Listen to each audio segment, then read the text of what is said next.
Baik, Assalamualaikum warahmatullahi wabarakatuh. Waalaikumsalam warahmatullahi wabarakatuh. Saya pengen dulu cek semangatnya.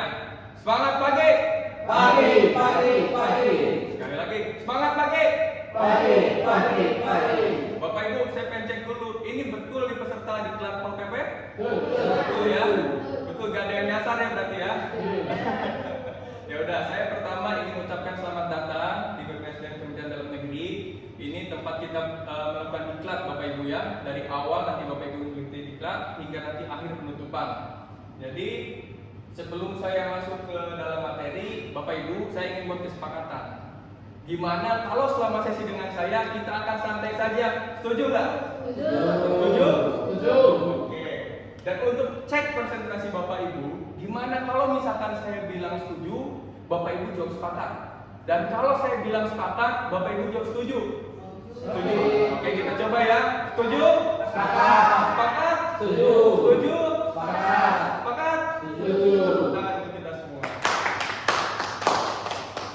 Nah, Bapak Ibu, ini kan pagi-pagi ya, masih ada yang terlihat ngantuk, gitu. Ada yang kayaknya belum sarapan juga. Gimana kalau kita semangat dulu semangatnya? Boleh berdiri nggak Bapak Ibu?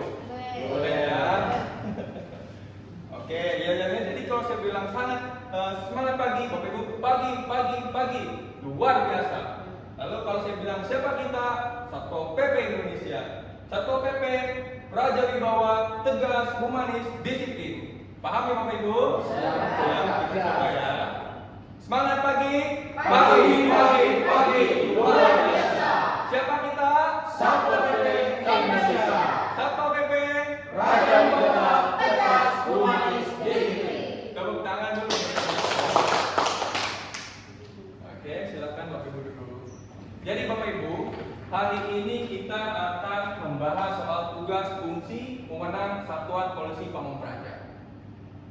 Nah, sebelumnya perkenalkan dulu, nama saya Muhammad Ali Musidik. Saya bidai suara dari BPSDM Kementerian Dalam Negeri. Jadi ini profil saya. Nanti ada penugasan, di sini saya juga sudah cantumkan email saya ya Bapak Ibu ya. Jadi mohon diingat, kalau mau ada yang foto silakan. Ya, kita lanjut. Nah, Bapak Ibu sudah mengenal saya kan? Sudah. Nah, sekarang saya ingin mengenal Bapak Ibu juga. Oke. Jadi bolehkah untuk memperkenalkan diri itu Bapak Ibu? Ada yang berani kan? Satpol PP setahu saya berani nih. Oke, siapa? Monggo. Mungkin masih yang di belakang. Boleh Mas, berdiri Mas. Nanti format kenalannya seperti ini. Silakan. Nama saya Asli Rekto, saya telah menjadi Satpol PP selama 10 tahun. Pengalaman berharga saya menjadi Satpol PP ketika menertibkan PKL.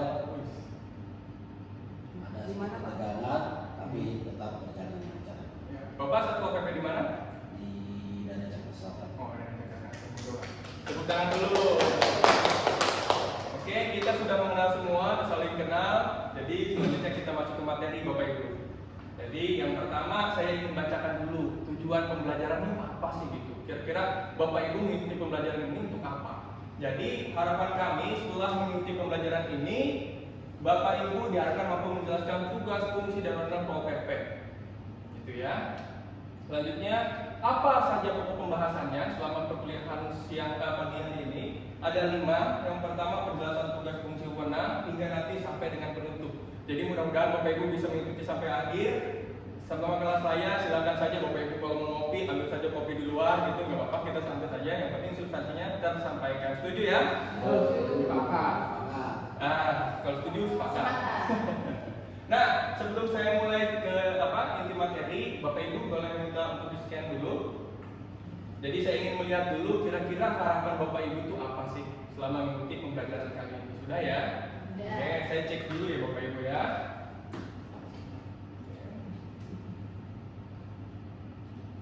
Oke. Nah, ini sudah masuk. Ada Ibu Mutia. Harapan saya ingin memahami apa saja tugas, fungsi, wewenang Satpol PP. Wah, ini ada yang menarik. Pak Setiawan, saya ingin bertemu dengan Pak Ali. Makasih Pak Setiawan. Ada Pak Ali yang refreshing. Tuh berarti ya. Berarti ini kita udah sepakat nih. Kita selama kuliah dengan saya kita santai saja. Setuju ya? Oke. Nah, yang pertama Bapak Ibu, saya ingin mengetes dulu, ingin mengetahui sejauh mana Bapak Ibu mengetahui Bapak Ibu sendiri. kalau saya tunjuk gambar ini, kira-kira ini siapa? Ibu? Itu Pol PP, Pak. Pol PP. Bapak? Ini siapa? Nah, saya pernah Bapak Ibu ya melihat YouTube. Bapak Ibu tahu Haji Andre? Diprediksi pernah pakai baju Satpol PP. Apakah dia Satpol PP? Bukan. Artinya apa Bapak Ibu? Satpol PP itu bukan cuma dilihat dari kostumnya, tapi ada peraturannya. Nanti coba saya akan bacakan. Setuju ya? Nah, selanjutnya ada nggak yang tahu arti Prajawibawa? Bapak tahu Pak? Lupa ya. Nah, ini penting Bapak Ibu, sebelum kita menjalankan tugas kita wajib dulu tahu siapa kita gitu sebenarnya. Jadi Prajawibawa itu dari bahasa Sanskerta, dari praja artinya rakyat dan wibawa artinya martabat. Jadi Bapak Ibu, tugas Bapak Ibu itu sangat penting dan sangat dekat dengan masyarakat. Dan Bapak Ibu wajib menjaga martabat pemerintah daerah. Jangan sampai tindakan-tindakan Bapak Ibu justru tidak memberikan contoh yang baik, dan itu akan berdampak pada siapa? Pada pemerintah daerah. Gitu Bapak Ibu ya. Selanjutnya, nih Bapak Ibu yang tadi saya sudah bilang, Satpol PP itu tidak bisa cuma dilihat dari bajunya. Ada aturan Bapak Ibu. Bahkan di aturannya dalam pasal 15 PPR nomor 16 ini bahwa Satpol PP dianggap seorang PNS. Tapi kasusnya banyak juga Satpol PP yang bukan PNS. Betul nggak Pak? Betul. Nah, itu jadi masalah. Cuman hari ini kita tidak fokus di sini. Saya hanya ingin memberitahu saja bahwa Satpol PP itu ada aturannya dan bukan hanya dilihat dari kostumnya. Nah, sebelum saya masuk materinya juga, saya ingin bertanya dulu. Kira-kira apa yang Bapak Ibu ketahui tentang tugas, fungsi, dan wewenang Satpol PP? Ada yang mau menyampaikan? Boleh, Mbak? Yang pertama, menegakkan peraturan daerah dan peraturan kepala daerah. Oke, ada lagi? Ada 3 tugas intinya. Ada lagi? Kedua, melakukan penertiban. Oke, nanti mungkin Mas. Ya. Ya, jadi Mas Pak, gitu. siap, makasih Pak, Bu. Betul, jadi tugas Pol PP itu ada 3. Yang pertama adalah menegakkan perda-perkada, lalu ada menyelenggarakan tertiban umum ketentraman, dan juga menyelenggarakan perlindungan masyarakat. Bapak Ibu harus benar-benar paham dengan tugas-tugas ini. Kita sering lihat Bapak Ibu ya, Pol PP kalau misalkan nggak ada kegiatan malah duduk di mana gitu ya, nggak diam di kantor kayak gitu, ngopi apa ya. Nah itu mungkin belum terlalu paham dengan tugasnya itu apa. Jadi ke depan dengan kuliah ini harapannya Bapak Ibu bisa mengetahui sebenarnya apa sih tugasnya itu. Lalu fungsinya juga ada banyak Bapak Ibu, penyusunan program penegakan perda hingga ada pelaksanaan fungsi lain berdasarkan tugas yang diamankan dalam perda. Seperti itu Bapak Ibu ya. Nah, lalu ada beberapa wewenang juga. Jadi ada melakukan tindakan penertiban non-justisi, lalu ada menindak warga masyarakat, lalu melakukan tindakan administratif. Jadi Bapak Ibu ketika diamanatkan dalam perdanya untuk melakukan penertiban, Bapak Ibu bisa melakukan penertiban. Tapi kalau misalkan Bapak Ibu tidak diberikan mandat oleh Perda untuk melakukan penertiban, Bapak Ibu tidak boleh. Jangan serampangan gitu di lapangan, jangan sampai Bapak Ibu bertindak di luar apa yang ditugaskan oleh Perda yang diatur oleh pemerintah daerah. Itu ya Bapak Ibu ya. Nah, ini beberapa contohnya Bapak Ibu, ini beberapa contoh yang dilakukan oleh Pol PP.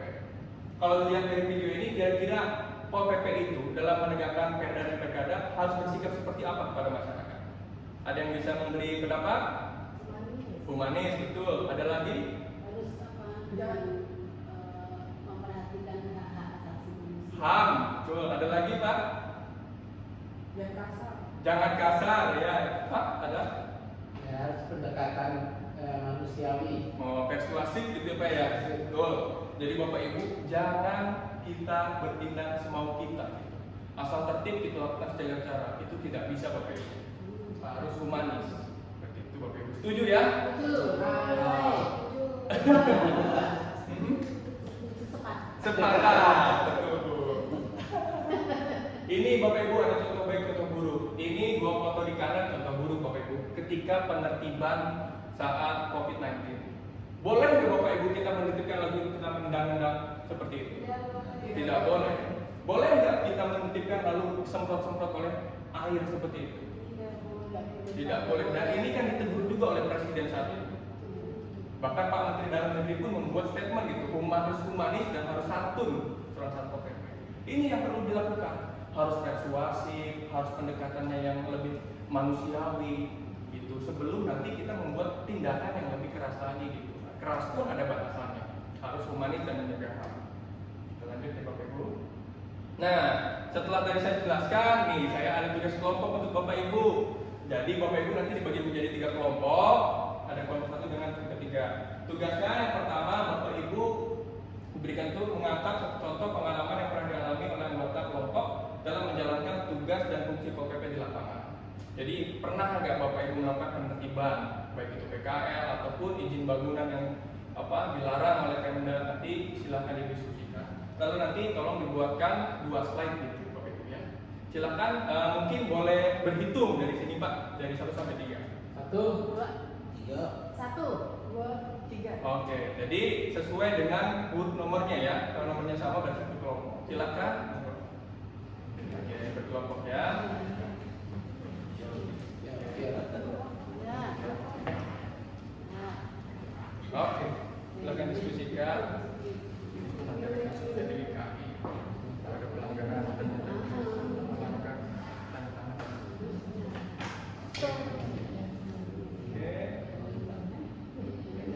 Oke, waktunya sudah habis Bapak Ibu. Boleh kembali lagi ke tempat. Oke. Baik. Nah, jadi ada nggak kelompok yang sudah selesai? Tolong dikirimkan ke email ya. Tadi saya sudah ngasih email. sudah dikirim. Coba saya lihat ya. Ya, Pak. Itu adanya dicek di tertikan.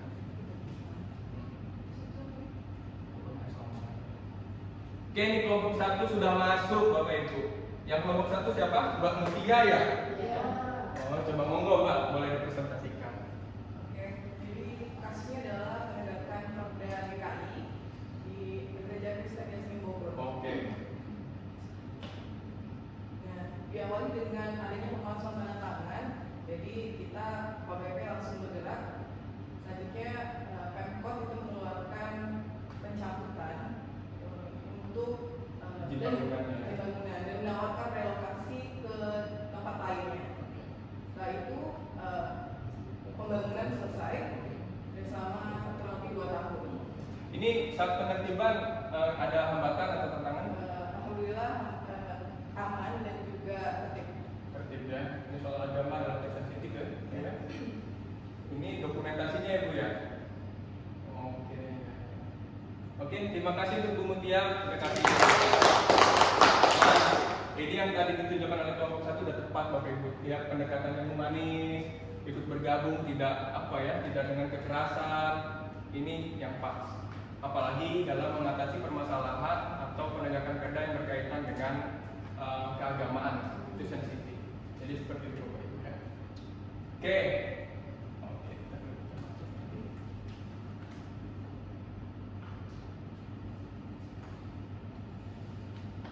Baik Bapak Ibu, selanjutnya. Jadi Bapak Ibu, selama sesi tadi kira-kira apa yang bisa disimpulkan? Ada yang mau ngasih pendapat? Monggo Mbak Mutia. Harus paham tugas dan fungsi Satpol PP secara lebih mendalam. Oke, makasih. Ada lagi Ibu? Atau Bapaknya nih? Monggo. Gak ada. Ya udah, kesimpulannya adalah seorang Satpol PP harus mengetahui tugas, fungsi dan wewenangnya secara komprehensif, tidak boleh setengah-setengah. Jadi Bapak Ibu harus mengerti perdanya apa yang dilarang. Jangan sampai Bapak Ibu ya asal-asalan saja turun ke lapangan tidak tahu apa-apa gitu, langsung menghentikan. Itu kesimpulannya Bapak Ibu. Nah, tadi ini sudah ditanyakan. Nah, Bapak Ibu setelah kelas ini saya kasih tugas juga baik individu dan kelompok. Silakan saja dipoto gitu Bapak Ibu ya. Foto dulu. Jadi tugasnya itu adalah membuat video promosi Bapak Ibu yang nanti upload ke berbagai media sosial yang memiliki Bapak Ibu. Temanya Pol PP harmonis dekat dengan masyarakat. Lalu juga ada tugas kelompoknya juga Bapak Ibu. Nanti mohon dikerjakan dan dikumpulkan besok sampai jam 12 malam. Setuju ya Bapak Ibu ya? Mohon ini dikerjakan secara serius ya. Setuju? Dan Bapak Ibu ini ada pesan dari Pak Tito, Pol PP jangan disamakan dengan preman. Tapi Pol PP harus tegas namun santun dan humanis. Tepuk tangan dulu. Ya, Ya, Bapak Ibu, mungkin hanya itu untuk kelas kali ini. Selanjutnya Bapak Ibu juga akan lanjut kelas lagi. Saya tutup dengan pantun. Burung irian, burung cendrawasih, cakep. Nah, burung surga elok rupanya. Kepada saudara-saudaraku, saya ucapkan terima kasih atas perhatian dan kesabarannya. Terima kasih Bapak Ibu.